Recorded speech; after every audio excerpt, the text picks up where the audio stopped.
And I want the five number summary. That's the min, Q1, the median, Q3, and then the max. All right, so yeah, go ahead and do that. Let me know what you come up with. I will do the same. Okay.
Do you have these numbers for me? Yes. So the min is 9. Okay, agreed. Q1 is 9.5. So I've got a different number for Q1. Keep going though. What do you have for the median? 12. All right, maybe we missed or double upped on this here. So let me check my data. Okay. And this is the most common error, is just entering it in wrong. 15 or not, or missing something or adding something. 12, 14, 16, 9. Okay. So yeah, I mean, could you just check that you've got 14 entries on your list?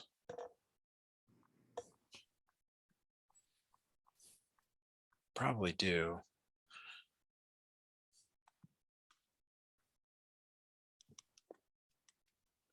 Oh, I have more than that. That's weird. Let's see. Yeah, go ahead and clear those out. The calculator is a little cumbersome to use, but you can still.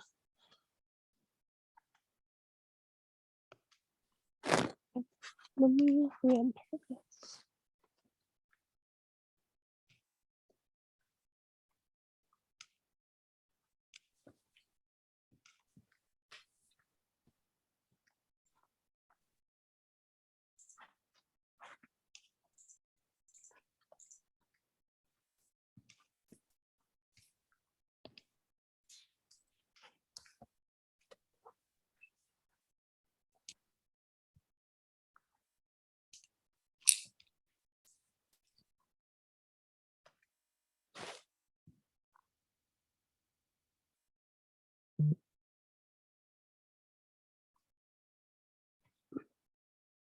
Okay, so for Q1, I got 12. I agree. So it is 12. And how about for the median? 13.25. Okay, and Q3? 16. And then the max? 18. Good. Okay. And you remember we had the stat plot on in earlier. You may want to turn it off depending on if you're still taking that pre-calculus class and get confusing going back and forth between them. But the next thing to do is to draw this. So like what I like to do is just go right to the median, and I'll call that 13.25. I mean, it really helps if you've got gridded paper. But the Q1 is 12, so it's kind of right there next to it. Okay. And then the Q3, it's more to the right here. I don't know, it's say roughly there. There's 16. That. Okay, so that's as far as we can go because we have to calculate what's called the upper fence and the lower fence here. So we'll calculate the interquartile range first. And the interquartile range is 16 minus 12, which is 4.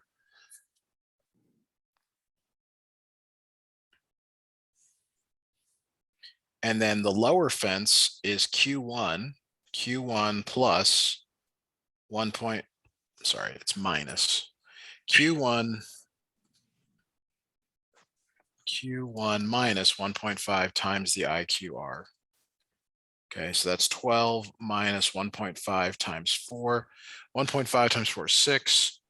That's 6. All right. So we would like to see a number below 6 to have an outlier. We don't have an outlier. So so that doesn't help us here. The upper fence is Q3 plus 1.5 times IQR.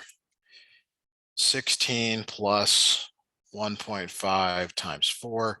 Again, that's 22. That's bigger than our maximum number, so we don't have to worry about that. So we would go back to just putting the min. The min is 9, which is roughly, we'll say there. And then the max is kind of there. That's 18. Okay. And if you had grid paper, if you had it, lined out, but this gives us the rough shape of the graph. But again, no outliers. Okay. So that's step 2. We can go on to step 3 now, if that's, unless there's anything you'd like me to cover on that again. I think I'm good. Okay. Reform.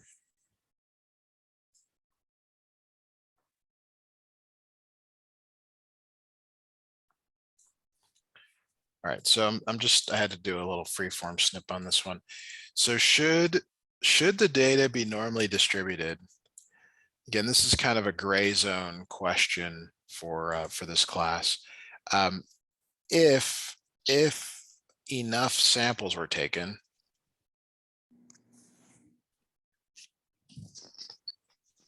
then this is true. Okay, but the question is, well, did we take enough samples? Like, what if you only, and the right kinds of samples, like what if your class only had men in it or only had women in it? That could be an issue. Let's say your class had all seniors and no freshmen.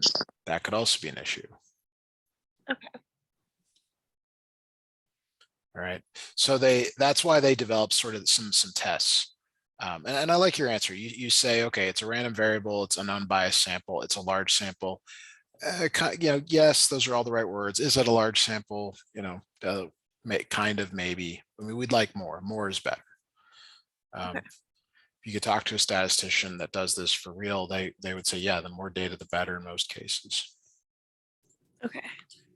So your answer, though, to the next part is it's basically perfect. What you're looking for is the mean, the median, and the mode basically being in the same place, same value, or really close. And so that's why that one var stats is so useful, because it gives you the mean. I think it gives you the median because it gives you Q3. when you do this. So the mean is 13.5, the median is 13.25. We didn't do a mode, there's multiple modes, but they're pretty close. I mean, they're close enough. So I think we're in a good, like we're reasonably sure that this is satisfying that. Oh, and that's what it that's what you kind of are asked the next problem. Now I disagree with your answer there. You say not close enough for the distribution. But I think they are. I mean, 13.5 and 13.25 are pretty close. I mean, like we got to be careful, like how close is close enough. I mean, it depends, of course, but they're right. They're pretty much right on top of each other. Okay.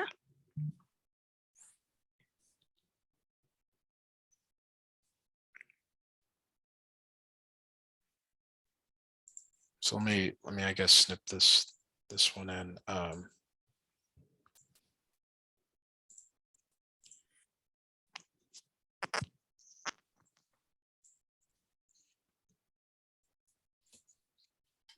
Sorry, just the snips aren't quite coming out. Okay, so we would say yes, they are close enough. Okay. All right. Now the last question, really a good one, because you need the standard deviation of the data, and then you have to make these what are called these like buckets. Now, the standard deviation, that's SX. You get that from the one variable stats. Okay, and you need the mean as well. So you take that 13.5 and you go 2.7 left, which is what you did here. You subtract 2.7 and then you add 2.7. So you get a bucket. Let's call it, so I think you've got these written down here, 10.8 to 16.2. And I like to immediately go back to your data set and figure out, well, how many points are between 10.8 and 16.2? And you're just counting. All right, so let me grab that data set so we can look at it again. So we're just looking at this data set and we're like, how many of these are good? So 16 is good, 12 is good, 15 is good, 12.5 is good, 15, 12.5, 12, 14, 16. So 1, 2, 3, 4, 5, 6, 7, 8, 9. So there's 9 in that window. So 9 within one standard deviation.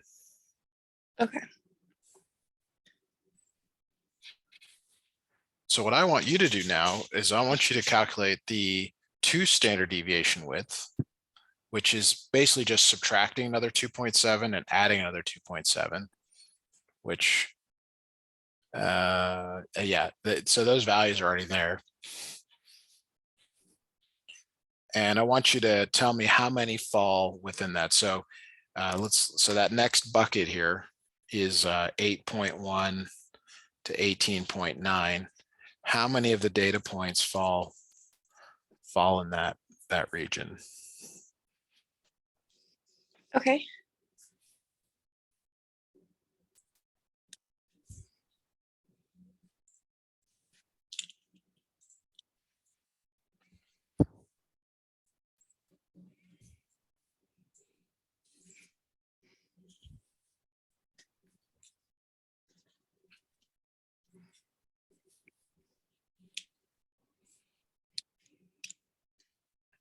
I'm still a little confused on how you would find that.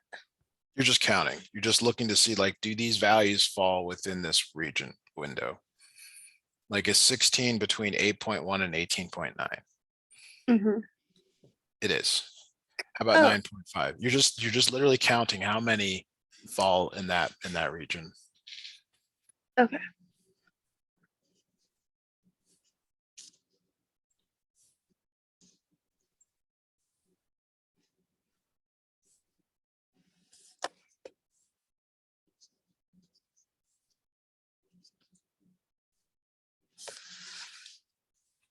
Well, don't all of them fall in the region? All of them. Yeah, all of them. And that's actually not too surprising. I mean, maybe not having one of them in there, because you wrote that down. You said it's about 95%, which is true. That's called the empirical rule. Is it clear how we got these numbers 8.1 and 18.9? Kind of. Okay, so we start out with the mean. The mean is 13.5. The standard deviation is 2.7. So we add the standard deviation to get this like width, this like bucket of values. Is that it? So we just subtracted and added.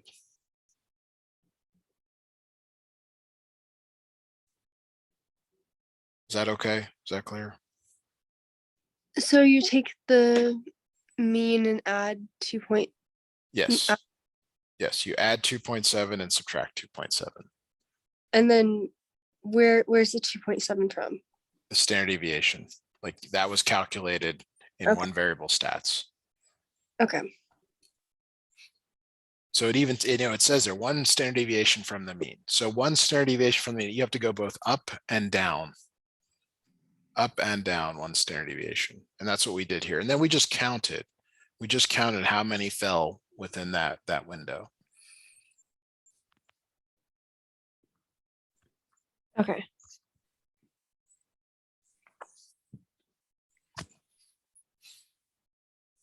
So for two standard deviations, you subtract another 2.7. So 10.8 minus 2.7, 16.2 plus 2.7. And that's how we got these other boundaries. Okay.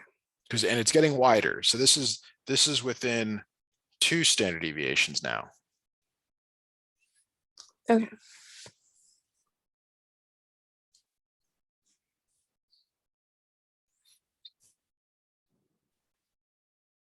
And we noticed all the data points fell within that. Now we can go out one more standard deviation, 3 standard deviations. So you take that 8.1 and you subtract 2.7. You take that 18.9 and you add 2.7. So see how it's getting wider each time? Yeah. So this is 5.4 and this is 21.6. And we already know that all the data points are going to fall within that region.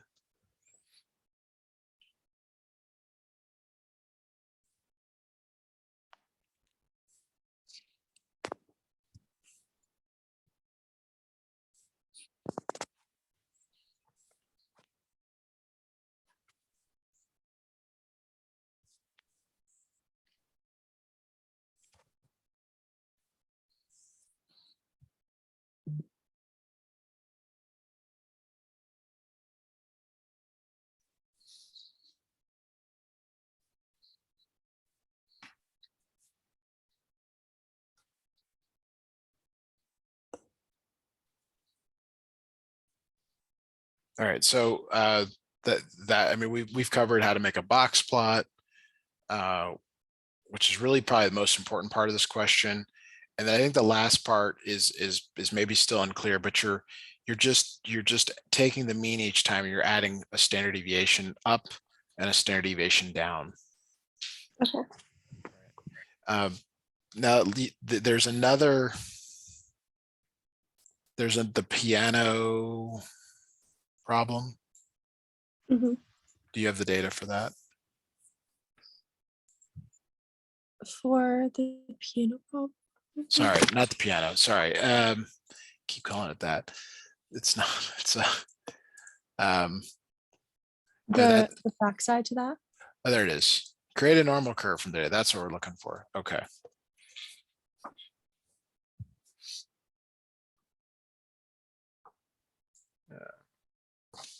Do you want me to send a picture of the data I have?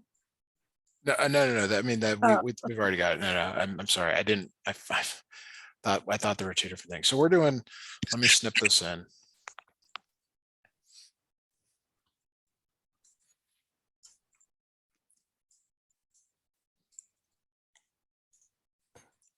Okay, so it says create a normal curve from the data.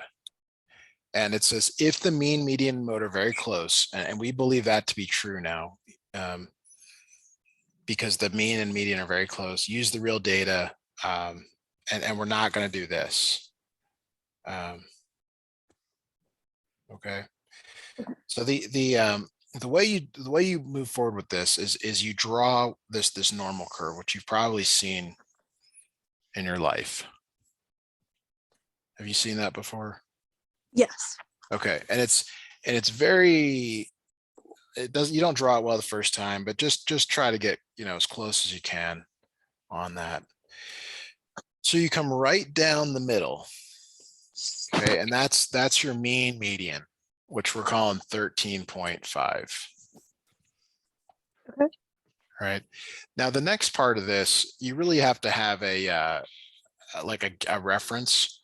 So let me grab one of those for you, and you'll see this. You'll see what I mean in a moment here. So you have to be very careful with where you put the lines. And this is from the web. It's from somewhere, but you're like your one standard deviation away has to be like kind of right in the middle of where it goes down. So your one standard deviation away is kind of like right here and right here roughly. Okay. And so you're adding, and I like to do it over here. You're adding 2.7 to this. I mean, we already did this, so there's nothing new here. This is 16.2, and then you're subtracting 2.7, 10.8. Okay. And then if you go down to your picture again, you can see that 2 standard deviations, that's the green, you're getting pretty close to where it's almost bottomed out, but not completely. So you're pretty much, we'll say here and roughly here. Okay. And now we subtract 2.7 again. So and we already did this, we subtracted 2.7. So that's 8.1. And then you add 2.7, that's 18.9. Now these values really belong up here, but I'm trying to show you kind of where the widths here with this. And then the third and final lines pretty much at the tails, like you pretty much just say, yep, all the way to the right, all the way to the left, and that's your last position. So you subtract 2.7 again, that's 5.4, add 2.7, the standard deviation, which is 21.6.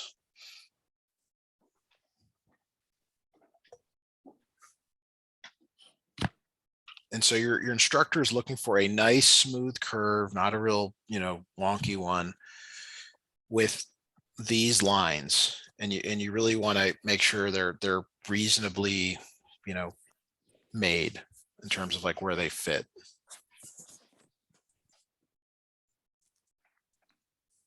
And this is called the empirical rule. You'll see that again in this course. Okay.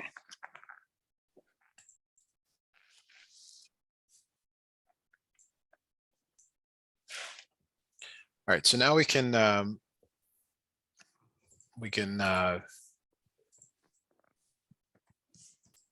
answer these questions.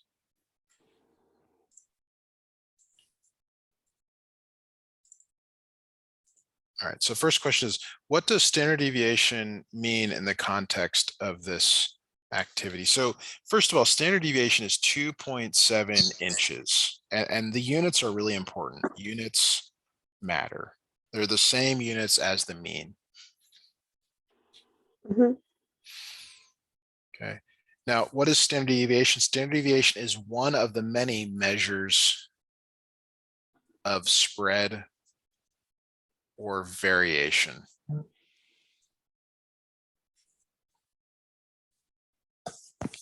And that's the words they're looking for here. They're the person grading it. Okay. And so more, if this number were bigger, that means there's more spread or more variation. If it's smaller, less spread, less variation.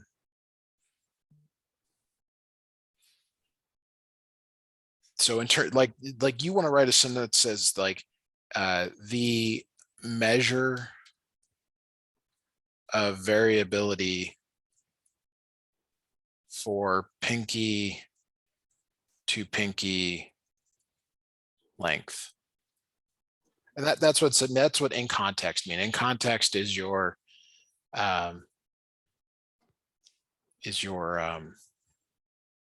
words that refer back to the problem itself. Okay.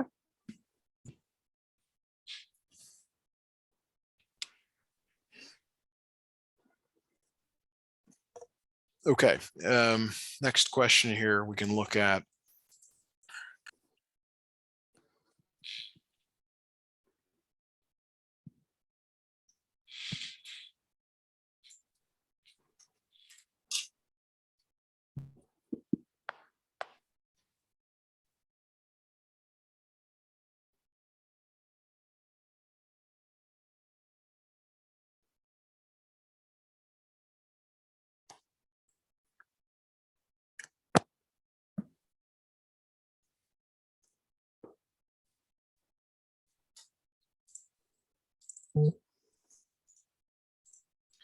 Okay, so the teacher is saying that the length is 15.75 inches. Okay.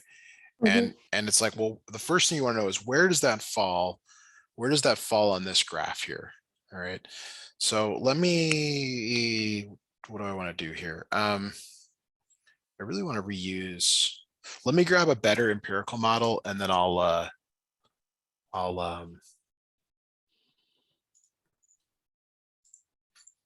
will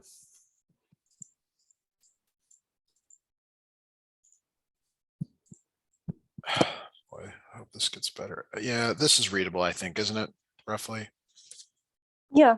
Okay, so this is 13.5. Let me go grab, I need to grab those numbers. 10.8 and sorry, just 16.2, 18.9, 21.6, 8.1, and 5.4. Okay, so the reason we're doing all this, actually, just grab this, we'll need this for the next part, copy this, is we need to know where is 15.75. So 15.75 is roughly, I don't know, we'll say right there. We'll say roughly, I mean, so we want all the area to the left of this.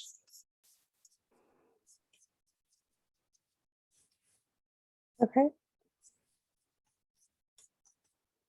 Okay. So how do we do that? Well, we just start adding. We take the 2.35, that's this one. We add it to the 13.5, that's this one. And then we add it to the 34, this one. Now the hardest part here is, well, what do we do in this region? And we're kind of making an estimate, like how much of the 34% is it? And did your teacher give you any guidance on this? Because there's a few different approaches that you can take. Kind of, but there wasn't a really good solution to it. Okay. So what I would say is like, just kind of estimate that it's about, I'll just say it's 3/4. And that's just math you guessing. That's not right or wrong. It's 3/4 or 0.75 of the 34. Okay. So here's what would be a wrong answer. If you were to say it's 25%, because it's not 25%, it's way more than that. It's more than half. So half would be a bad number. It's not 100% though. It's not 90%. It's somewhere in between roughly. So if you were to say 2/3, that would be okay, or 0.8, but there's numbers that definitely don't work. And that's what you want to be careful of. Okay. Okay, so you just add these up and you get a number here. If you got your calculator handy, you can do that. 2.35.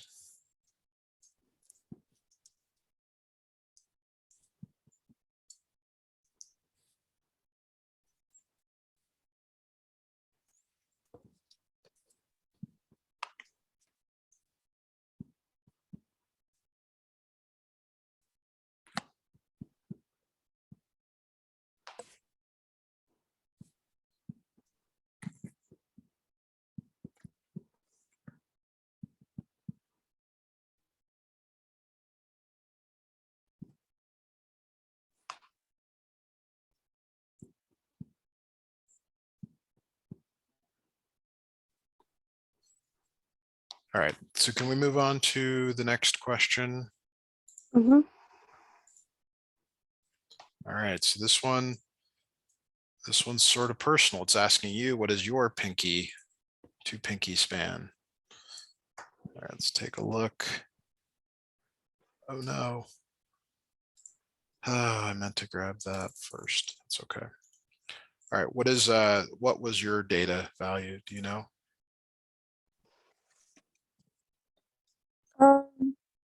My pinky span.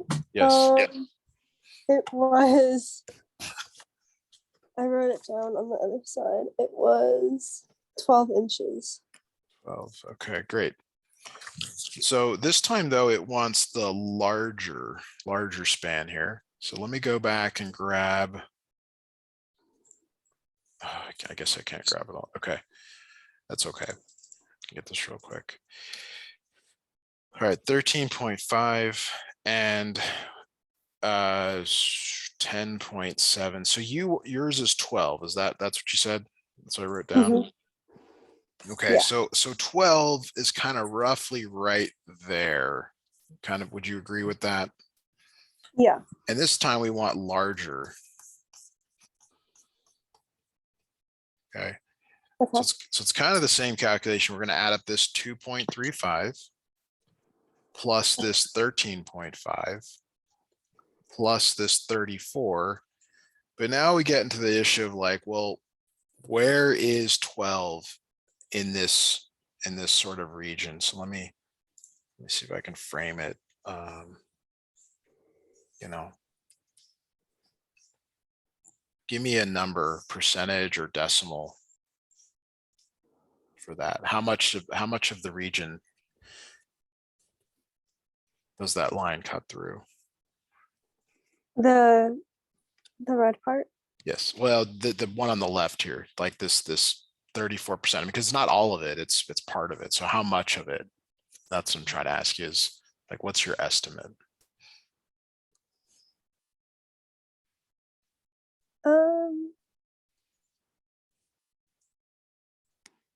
Out of the 34%, I'm Yeah. a little confused. Okay. So let me try and redraw it here. So we're looking at this part of the curve right here. Mm-hmm. And that red line is roughly here. So how much of it is here is what I'm asking. Okay, so how much is not shaded? Or shaded, either one is good. Okay. Maybe like 30% is not shaded. So I'm looking at it, I'm feeling like it's closer to 50%. I mean, I'm not, this is not a trick question. Like there's not but that's kind of on the like, probably not right. Like it looks pretty close because where is 12? Do you see how 12 is kind of right between those two numbers? Mm-hmm. And so that's why I'm saying it's around 50%. Now, if you had said 40%, I probably would have been okay. 60 would have been okay, but 30 was too low. But it's 50% of that 34.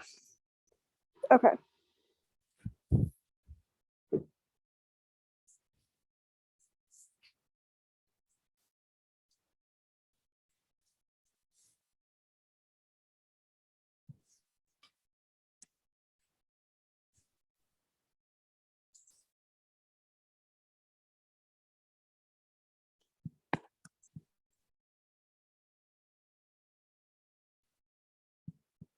So go ahead and add that up for me, multiply and add.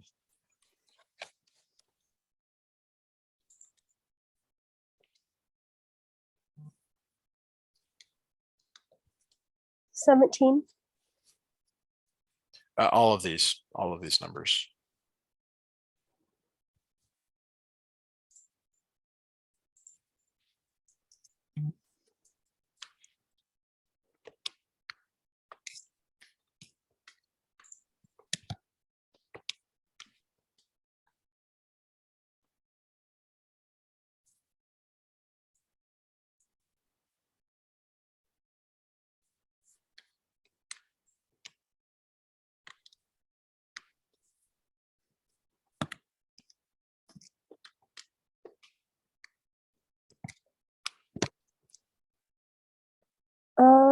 49.85.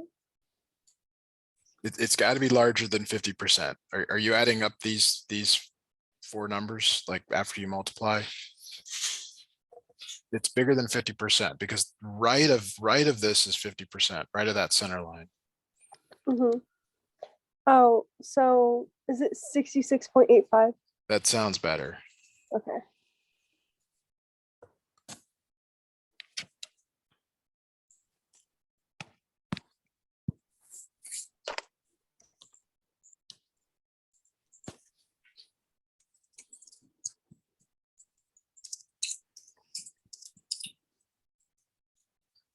Okay, so the last question on this assignment, it says standard, let me get it, grab it here, standard keyboard designs.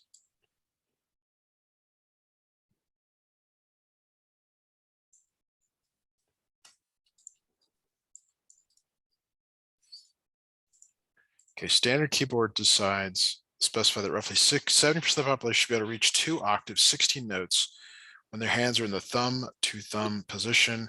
How wide to the nearest 1/10 of an inch should each key therefore be? I don't even understand this. I don't really understand this. Do you play piano? Yeah. What are they referring to? With they're talking about the piano keys? Yeah.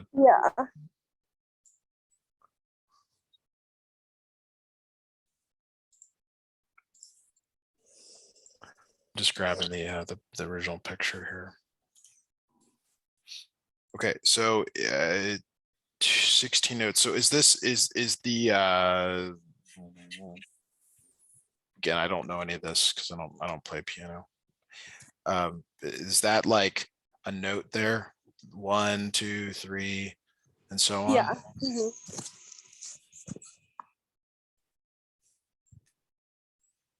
Okay, that's only 14. Is that, but okay, they're saying 15. Oh, 16. Okay, so each of those keys is a note, is that right? Yes. Okay, now 70% of the population, so they're basically saying like where's the middle 70%? And so we got to go back to this graph again, Okay. and I'll try to we want the middle 70%. So if we were to cut right here and right here, how much is that? 68%. 68%. So we got to go just a tiny bit further than that. Okay. Okay. I mean, this is where there is an actual way to do this. You just don't know enough to do this, but we said it's 13.5 and then you add 2.7. Okay. So that's 16.2. And then what did we say down here? 10.8. So we got to go just a little bit beyond that. Tiny bit beyond that. But how much? Well, we know too much would be to go 18.9 and 8.1. So we need to go just a little bit less. So maybe 10.7 and 16.3. Okay. Roughly. Okay. Mm-hmm. So 16.3 minus 10.7 is 5.6 inches. And if we go back to this figure here, you grab this, which actually doesn't make any sense here.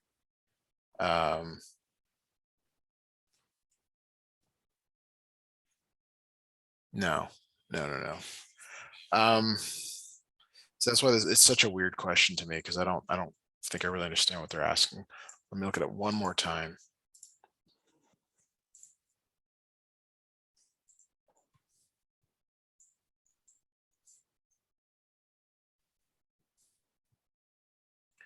Okay, so I did this wrong.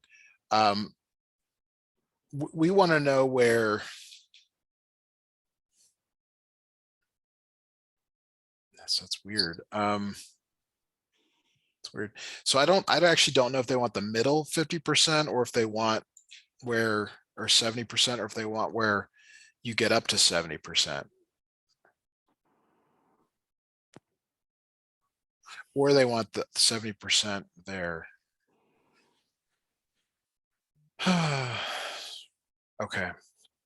So if you're a piano player, if your hands are too small, you cannot reach certain keys. Is that right? Yeah. Okay. So I'm sorry, we actually want something different. Here's what we want. We want the upper 70%. We want the upper 70% because if you have bigger hands, that's okay. Like bigger hands, I guess, like you can still reach. Mhm. So we actually want the upper 70%. So if we start right in the middle, that's 50. Okay. And that's 13.5 and that's 10.8. But it's kind of like the problem we just did. We don't want like all of this. We want like somewhere kind of in the middle. Because we really want like 20% of this area. Because that 20% would get us to 70%. So it's like, well, what number is it? It's not the middle, but it's closer to this side than the middle. The middle between 10.8 and 13.5, you know, somewhere around 12. So it's got to be a little bit smaller than 12, but not that small. So maybe like 11.5. Okay. I think you said you're 12. You're at 12 inches, the pinky to pinky. Is Mhm. that right? And Yes. and so I bet you can just barely get all 16. Yeah. And so this 11.5 is pretty close. But if it's 11.5 inches is the minimum, and there's 16 keys, you divide this by 16. And that gives you the width of each key. So it all comes down to finding out that number that you're going to divide by 16. So about 0.7 inches per key. I mean, if you have a keyboard, I'd be really curious about what the actual width is. Yeah, because a tenth of an inch seems kind of small compared to a real key. Yeah, so actually, it says your modern keyboards are 0.9 inches. And if you were 12 inches, you could just barely reach. That's 0.875. So this is probably a little small, but and it's Mhm. roughly correct.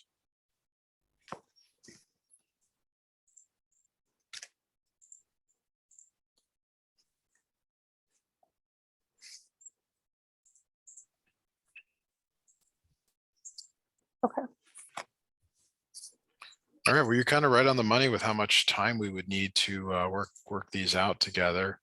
Is there anything I can answer for you that we haven't talked about the last few minutes here?